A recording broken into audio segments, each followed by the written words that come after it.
خواستند یوسف را بکشند، اما یوسف نمرد. خواستند آثارش را از بین ببرند، ولی ارزشش بالا رفت. خواستند او را بفروشند که برده شود، ولی پادشاه شد. از نقشه های بشر نباید ترسید، چرا که اراده خداوند بالاتر از هر اراده است.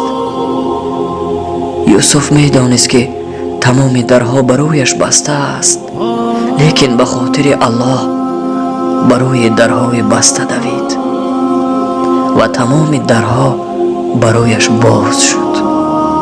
اگر تمام درهای دنیا برای شما نیز بسته باشد، پس به سوی درهای بسته بروید، چون خدای شما و یوسف یکی است.